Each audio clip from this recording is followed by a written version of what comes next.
to be public? Okay. Mr. Chairman, we have not approved our agenda. Ah, thank you. I checked it off in such a rush. I'm backing up one. Approval of agenda or addenda? Mr. Chairman, I would move the agenda with the addition of our PACA visitor to come immediately after communications. Second. We got a motion and a second. Any discussion? Hearing none. Those in favor? Aye. Any opposed?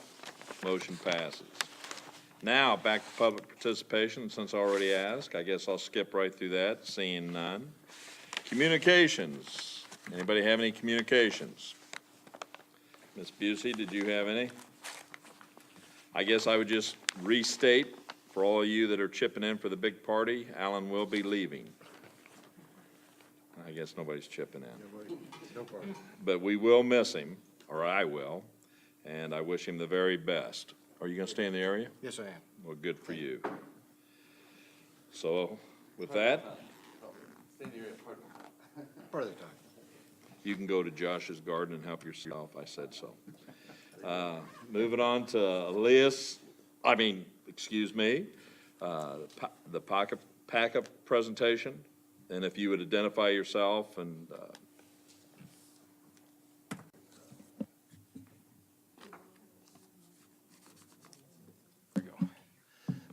Hello, I'm Richard Cahill. I live at, this is not like Urbana, but I live at 307 South Orchard in Urbana.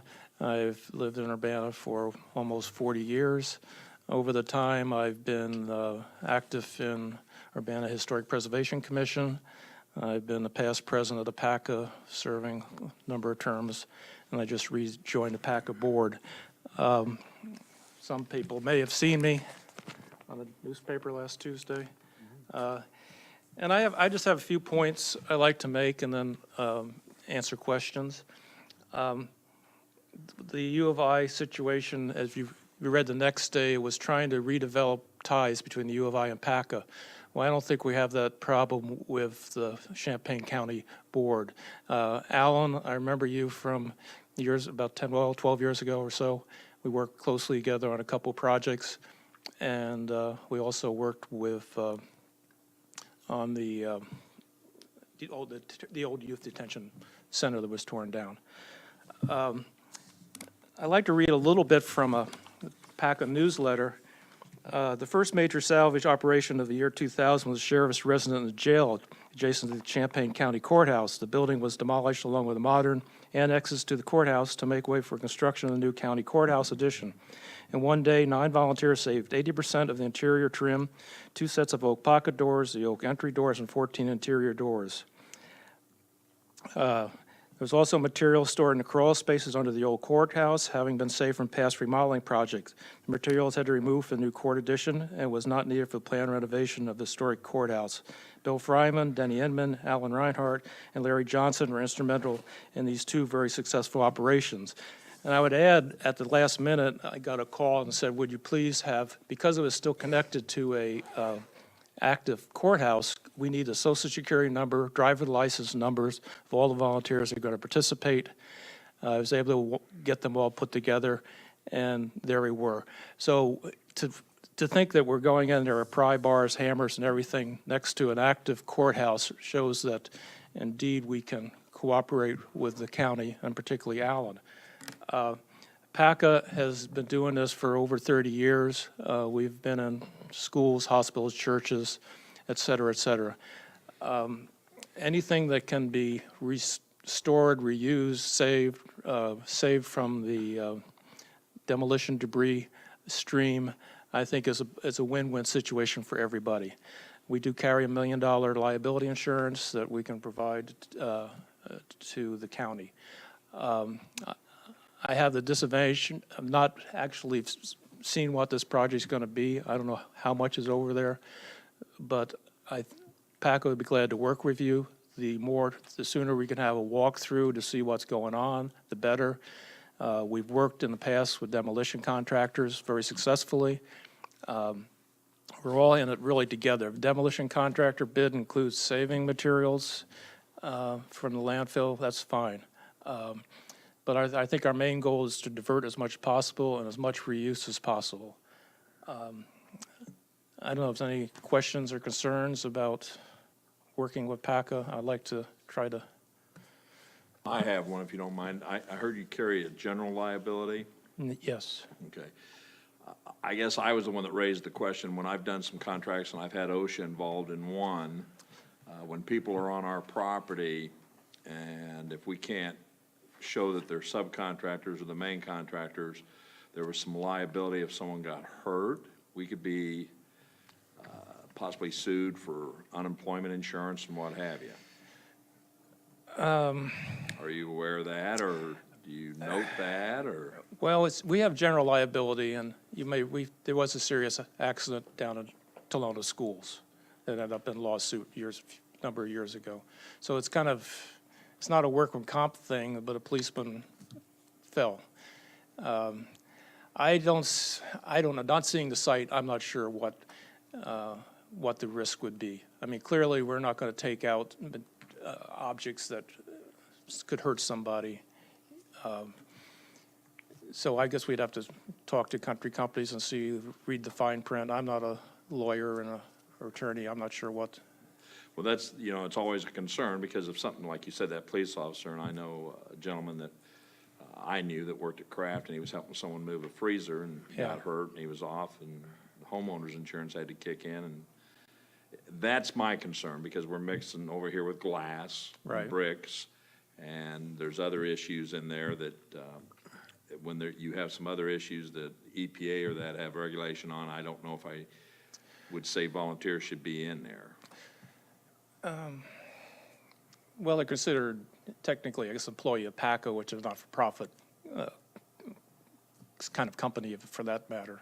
I guess I never really thought about that issue, but we have a liability with the city of Champaign that anything we take from the city of Champaign, we don't hold them responsible for anything. So I thought you were going to bring up, well, if it's lead paint, You can have each person sign a hold yeah, harmless. we had a waiver signed by anybody that was involved with that salvage operation at the time, that they would not hold the city of Champaign liable for any injuries as a result of that salvage operation.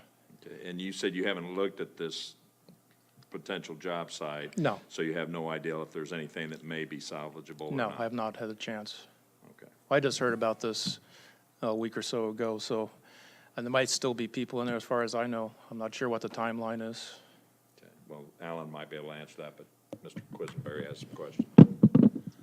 I suggest we let them do a walkthrough to determine if anything's salvageable, because it's a small enough area, and the timeline or the time frame from which it's built, they may not want anything out of it. I mean, it's not a great Yeah. building, and it's not great construction, and it's not a particularly exciting period of architecture, so, No. It was for those building it. yeah, I'm Well, sure. we did, even the youth detention center, we did find stuff there.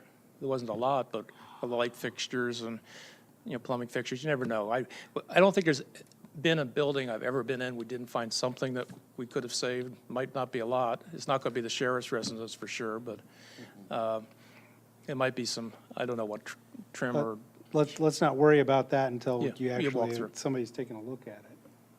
Does anybody else have any questions? If not, Alan, do you want to respond to doing the tour?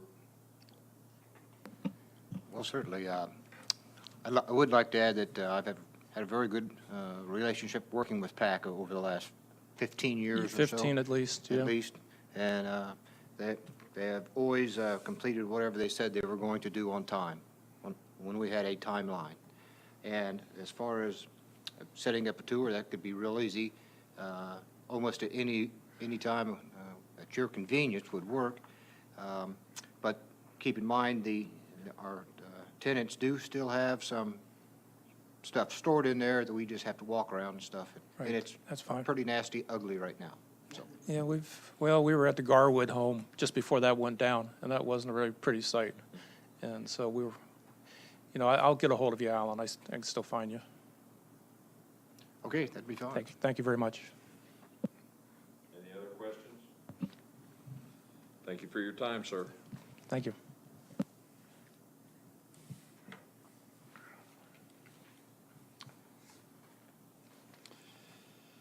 Okay, next on the agenda is the Ilias lease renewal. Alan, you want to talk about that? Certainly. You have a handout at your desk, which I believe is the newest, most improved lease agreement negotiated between the state's attorney's office and the Ilias attorney. So that's why it's fresh off the press. And first, I'd like to say that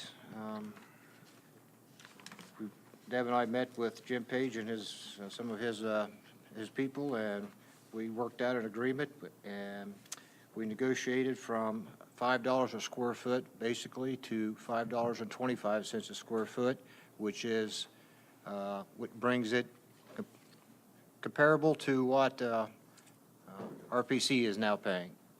So, plus a very modest increase on the square footage training space that we calculated, along also with a one-time payment for, there's was somehow missed in the past for their fiber lines we installed for them, and an annual membership fee. So you have a brief history and a brief explanation. I don't, if you take a few minutes, if you have any questions, I'd be happy to answer any. So Deborah, we need a motion to approve this. Okay, so Chairman, I move to approve this lease. we have a motion to have a second. Discussion, any questions? Rachel? Just a quick question. I know they're not paying utilities. Do we know roughly how much that entails? Yes, I did calculate what we have paid over the last 3 years, and we pay an average of a total of $110,000 annually for gas, water, electric, sanitary, so forth. And if you read the contract, and I asked Alan this, in the year 2017, that's reopened for discussion. Yeah. Am I reading that right, Ms. Busey? Okay. Any other questions? Just to follow up, so you said that this per square foot is consistent with RPC. Is RPC also not paying utilities? That is the only difference, is that RPC does pay a utility fee, but they do not have any training space or anything else extra. Theirs is all full office space. So there is a little bit of difference, but it's pretty close. And I would just add that RPC did not make an upfront investment of $2.8 million, so that's why this is being treated this way. Okay, we have a motion on the floor. All in favor, say aye. Aye. Any opposed? Motion carries. Now, does that go on to the full board, or does it just pass? Consent agenda. Okay, consent agenda. Okay, next is IGW Engineering Services contract for demolition of the Elias East Annex. We need a motion first to open discussion.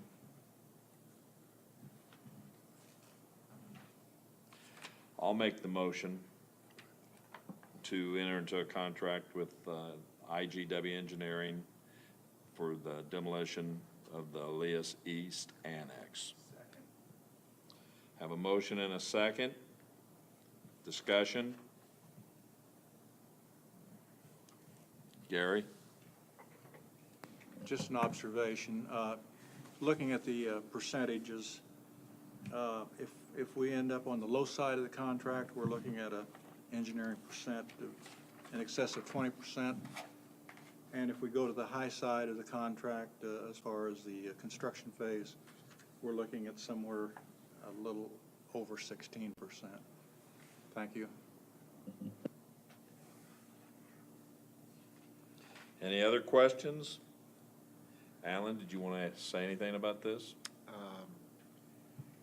The only thing I would like to say is that if you look on page 10, it's on the project understanding, they did place, the second paragraph, they did try to place an emphasis will be placed on sustainable demolition. by, you know, of course, considering salvage and stuff, which is what this committee requested last time, so we tried to make sure that that was taken into consideration. Everything else is pretty much a standard contract. And just to note, this was something that was requested due to issues within that wing. That's correct. Okay. So we have a motion and a second. All in favor, say aye. Aye. Any opposed? Okay, that passes. Thank you. Next is our capital improvement projections, county parking lots, and this is info only? Or is there an action item with this? There is a recommendation? So, okay, we're gonna need a motion on the floor to open it up for discussion. Mr. Kibler makes a motion. The general motion I'm going to make is that for capital improvement, for county parking lots, we consider addressing the needs of the poor condition parking lots only. That's my motion. Do we have a second? Second. We have a second. Okay.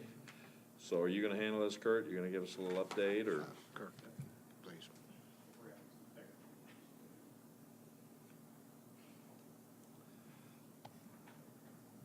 I think we're having some technical issues. Actually, I had some pictures to show everybody, but I don't know that it's gonna come across.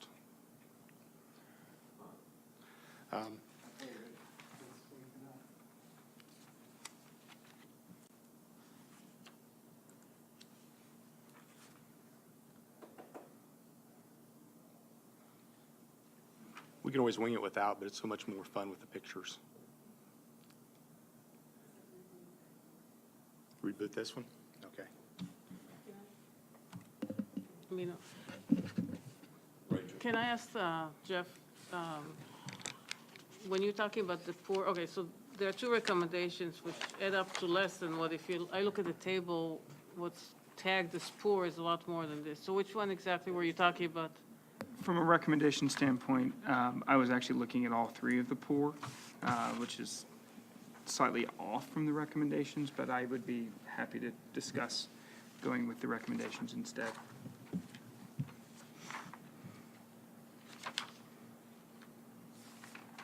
Let's see what Kurt's got to tell us, if he Yeah. gets his slides up there. Well, while that's warming up, if you read in the memo, and you have the spreadsheet, you can start there. The first one describes the location of the parking lots, where they're located at, has the general information, how many spots, how many square feet of asphalt. We do have a few that are concrete, which they really don't need much upkeep on them. And then the condition or the rating. And what I looked at when I came up with the condition of the lot was the percentage of the lot that had a large amount of cracks and what's called alligator cracking, and areas where it had dropped, indicating there's possible substructural problems.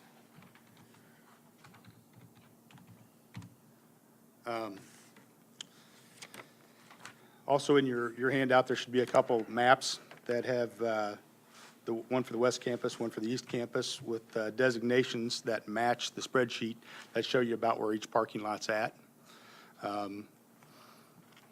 Some of the issues, the cracking that we have that needs to be filled is not nearly as severe as the rest of it. Seal coat is probably the most important thing that we need to do on general maintenance. And for the cut and patch, there are the 4 lots that have depressions in them, which indicate the possibility of substructural issues.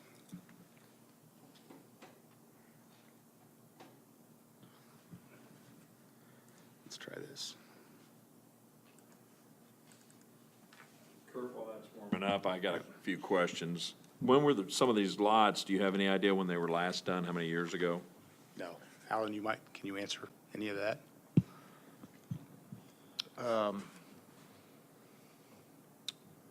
Several. The last lot that was done was seal coat and stripe was the large lot right here, parking lot C.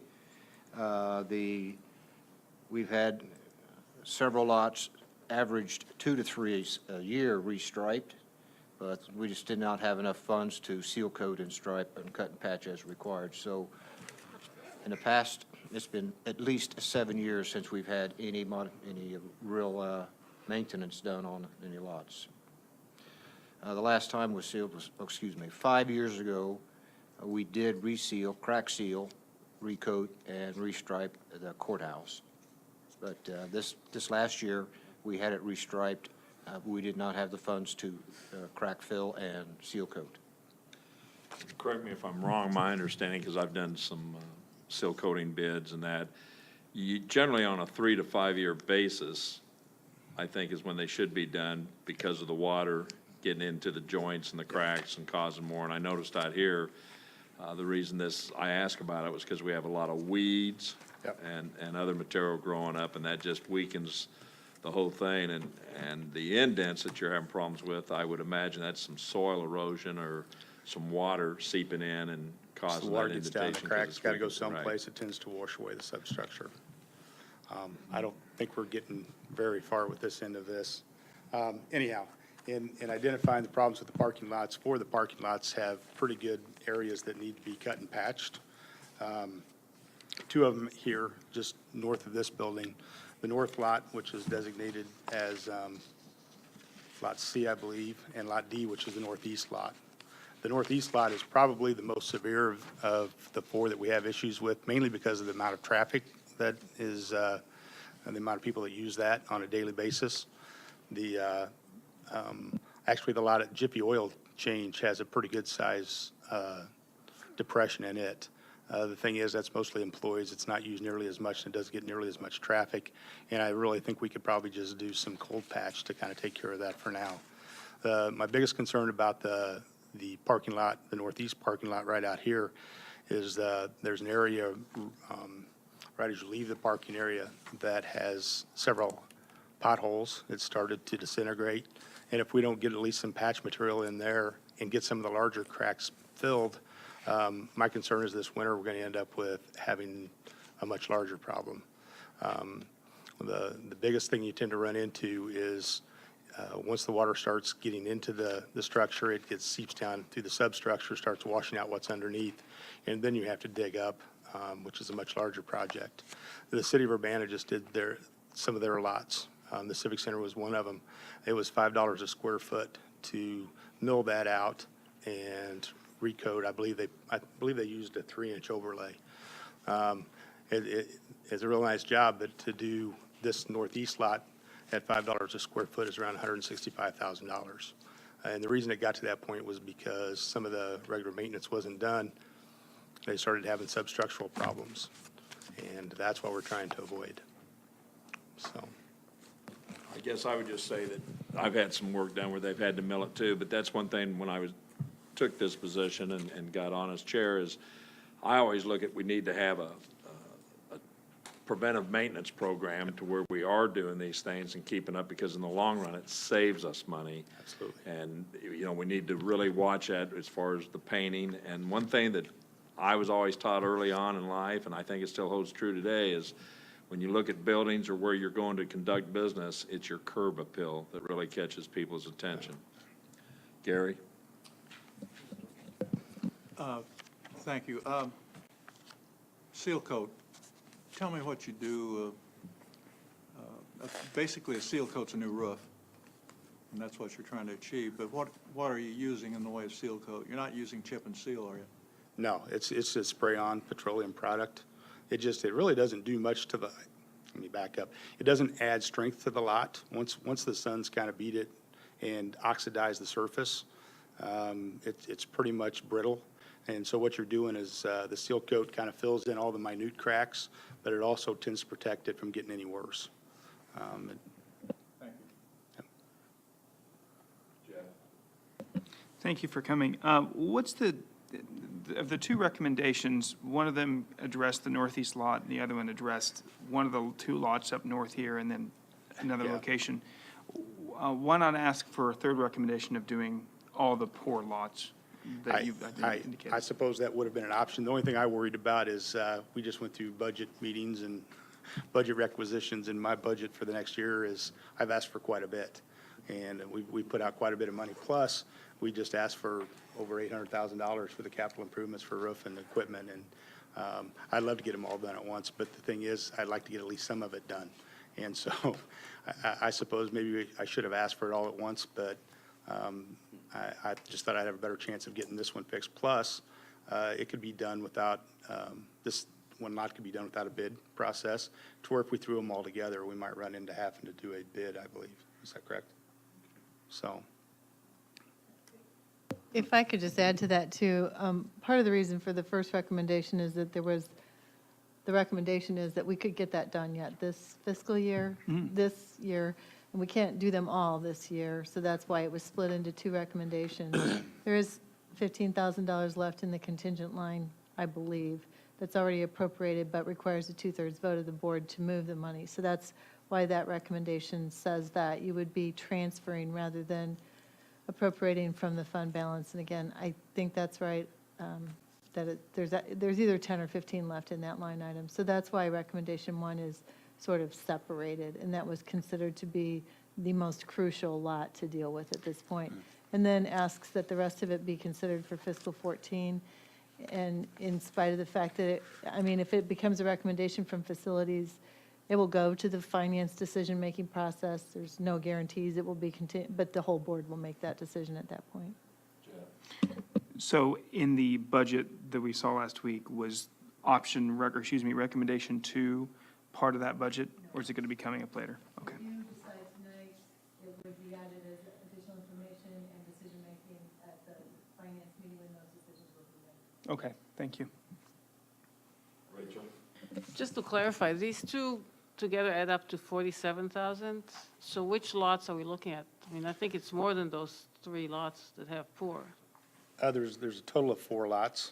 Right, so It would between be the two of them, the we're not. northeast, the north and the northeast, the 2 lots here, the one at 1905 and the one at Chivy Oil Change, which, So those 2 recommendations are not 2 lots. They're 4 lots, actually. It's 4 lots, correct. What's the difference between my motion of looking at only the poor lots Plus and the the fair. recommendation of both is the 1905 East Main lot, which is currently in fair condition? Right.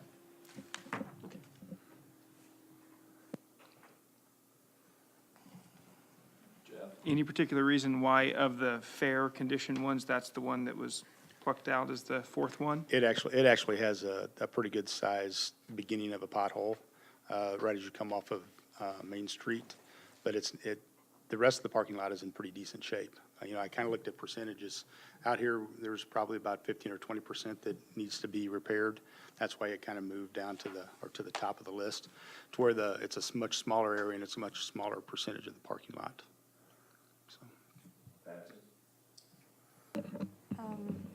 Yes, I have a couple of information questions. The parking lots that are showing subsurface problems really need more than just, Possibly subsurface problems. well, That's- possibly yeah, that's- subsurface. Yeah. Have you explored what is available in any matching funds to do at least one of these parking lots in a sustainable manner? Not yet. The last couple of weeks have been pretty busy just gathering this information, so I have not, but I can look into that without a doubt. Well, this might be an opportunity for the county to start moving in that direction with their parking lots, if there is still money available. That's how MTD got that parking lot done, and I know there are some programs within a couple of weeks where we can learn more about what is available in the way of monies, and I don't know if there's a category for this kind of work or not. I'd be happy to look at it Yeah. and see. And then the other is, are any of these parking lots servicing any of the criminal justice buildings, so we can look at using public safety money or highway money? Yeah, there's actually 3 lots that service the adult corrections, and then there's one for the juvenile detention center. So, Well, it seems to make sense that that be part of the discussion rather than out of the general fund. And I'm sure it will be. I think I just want to remind everybody, and Patsy on this, when you're looking at grants, we're talking about routine maintenance that should have been done years ago. It's not something that we're going to rip it all out and redo it and go in with new form of asphalt or concrete. So I don't know if there'll be a grant to say, okay, we'll help pay for your labor and your materials, but he can look into it, but I doubt it. And then secondly, I always want to stress that when we look at these budgets, I know there's going to be a lot on the table, but I keep saying it, and John Jay said it, and people before us have said it. We've allowed things to go way too long, and these parts, as we're talking about them, whether it be the roofs, the parking lots, sidewalks, they're all a big part of where our employees work and where we serve the public, and they have to be maintained to a state to where we don't get sued, that we're presenting ourselves as a good county, and that we're doing the right thing by keeping our buildings up. That doesn't cost us more money in the long run. Preventive maintenance goes a long way. Jeff? I move to amend my motion to go with recommendation number 1, having understood why we split it off into this manner, focus on this year first, and then put it into subsequent budget amendments for other parking lots, and therefore I move to change it to recommendation number 1. And I happily accept that as a seconder. Okay. Any discussion on that amendment to his motion? None? Okay. Any other discussion on the parking lots? Seeing none, I'm calling for a vote. All those in favor of Jeff's motion as amended, say aye. Aye. Any opposed? Motion passes. Thank you. Mr. Chair, Yes, sir. I'd like to move recommendation number 2.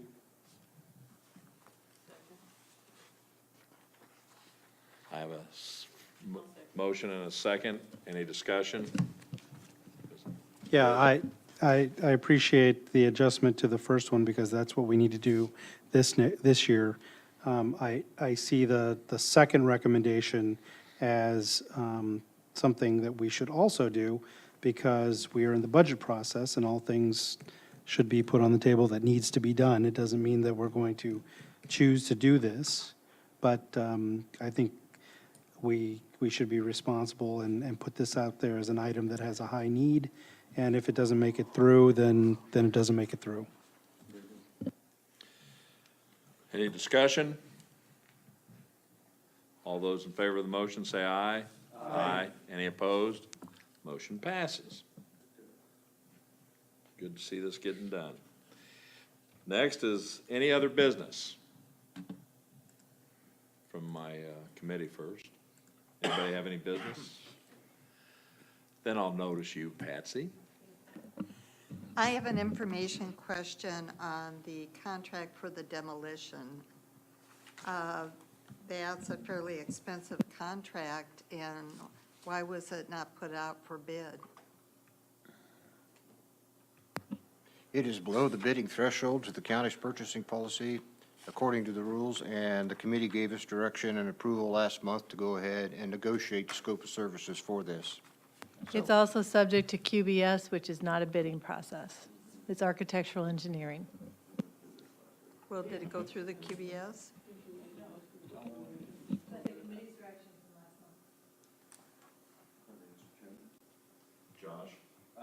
Yeah, we directly addressed this last week. In fact, Gary made a motion to possibly send this to, but after talking with Deb and realizing the difficulty of the differences in this situation, we all agreed just to go ahead and bid this one. I think the committee has expressed an idea, though, to encourage more bids and to more open bids in the on future projects. So believe me, Patsy, that's in the back of my mind as we move forward. Gary?